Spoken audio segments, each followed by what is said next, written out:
This is part two of Nelson, Canada. Uh, I believe it was an above ground government facility. They would leave the hangar doors open and expose us children to the elements. And in one memory in particular, there was this really cold winter night in Nelson, Canada, where we were freezing. And I was in a cot. They had a couple of rows of cots with children in them. And I looked across to the other row and I saw another boy with brown hair, brown eyes, a little bit younger than me. It was like we almost communicated through our eyes. But I jumped out of my cot and ran over to his, and we tried to keep each other warm throughout the night. In the morning, we heard special forces come in or shuffle. Maybe a lab coat came in, but someone walked into the hangar area where we were, and I heard scuffling, and I jumped up from the cot of that little boy and I ran over to my row and jumped into my cot. However, you could tell that I did not sleep in my cot that night. It was so cold that our pillows and blankets would freeze, board stiff. And then they would scream at us to get on our feet. And when we would stand on our feet, the concrete was so cold that instantly our ankles and shins were excruciating in pain.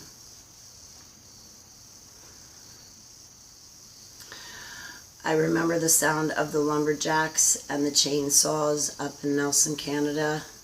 It scared me terribly because it reminded me of the hunting parties when in the hunting parties they not only use horses but I think dirt bikes to come chasing after us little kids to really scare us.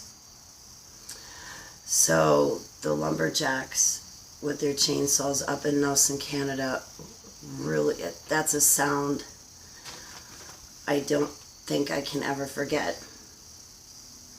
I remember being brought up into Nelson, Canada, and the white lab coats played a flag game with us kids, and they brought us in. One kid was brought in on a jet. I was brought in on a convoy, and us kids were huddled together with a blanket over us. And once all the kids were brought to this one location, they brought us into a room, and there we played a flag game, and the adults had us kids pick out a flag. When it was my turn to pick out a certain colored flag, I was gonna pick pink because my grandma who raised me, her favorite colors were pink and lavender, pink and purple, pink and purple. Our bathroom was pink and purple colored and decorated. But when I went to reach for the pink flag, it had a smudge on it. So instead I picked the yellow flag. And so once every child was done picking a flag, the woman in the front of the room, the adult, white lab coat, so to speak, she called out a color, and she called out pink. And the kid that had picked the pink flag thought that the kid had done something right. But the adult woman called over two of the Nazi soldiers, or called over a Nazi soldier, and they grabbed the kid with the pink flag and brought it over to a cage where it looked like there was this huge overgrown wolf, and they threw the kid in the cage, and the kid was mutilated to death. And then the adults took each of us kids, they strapped us down onto what seemed like a gurney, and they wheeled us out into separate rooms. But it felt like they had us on drugs. It felt like they had us on acid because of the horrible feeling, the horrible cold metal steel feeling. There was a gunfight, I believe. I believe that Majestic 12 came to rescue us children. We were in a convoy, and we were being transported from one location to another, and we were above ground, and out of nowhere our convoy was ambushed, and there was this brown-haired, brown-eyed boy in the convoy with me that said, "Holly, stay next to me." He and I and the couple of kids I was with in my convoy jumped out on the passenger side of the convoy. There were other adults that were jumping out of the convoy, and some of the adults were shooting the kids. The people who ambushed us came out of nowhere. They started firing on the adults who were transporting us. But it seemed like they had no problem with killing the kids. Me and two other boys, when we jumped out of the passenger side of the convoy, we ran through this field. I think there was snow on the ground. It was really freezing cold. And there was a shed. We tried to take cover in the shed, but the bullets just seemed to come zinging right through the boards. So the two boys and I,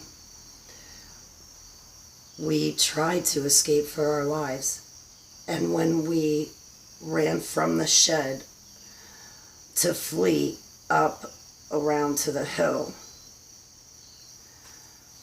the adults were firing at us, and one of the boys in front of me was shot in the back, and he went down. Me and the second boy, we just kept running. We kept running for the hills. And that was the gunfight. My memory goes blank from there.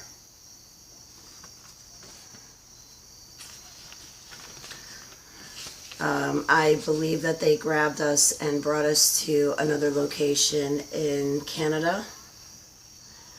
And I believe that my memories are very fragmented, but I believe that's where I witnessed 3 doctors operating on a child, and it seemed like there were 3 to 5 dark principalities standing behind those doctors, but they had the child on the operating table.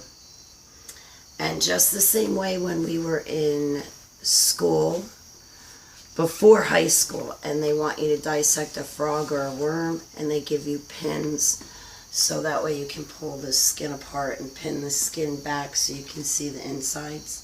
That child was on the operating table just like that, and the doctors were working on the insides of that child. They were doing something to that child's bones, but also the organs, and I'm not quite sure how to explain all that, except to say that myself, as well as the other children that I was trafficked with, we were all surgically enhanced. Thank you for your time. I hope to come back to give you more of my testimony. Please give me an opportunity. Excuse me for being defensive. I want to keep my main focus the kids in a cage and the kids that are still being trafficked, as well as the adults and animals and elderly abuse. And the evil just got started. Thank you again for your time. Again, I ask that you research and look up everything for yourself. Ask Heavenly Abba for confirmations and go to him and talk to him about this. But please test the spirits. Test everything, whether it's nailed down or not nailed down. Test it in Yahushua's name. Test in Yahushua's name. And make sure that you have your Savior and not a demon trying to trick you.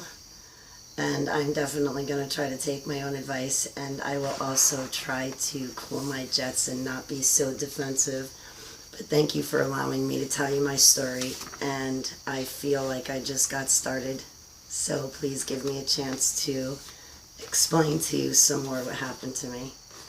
Thank you for your time.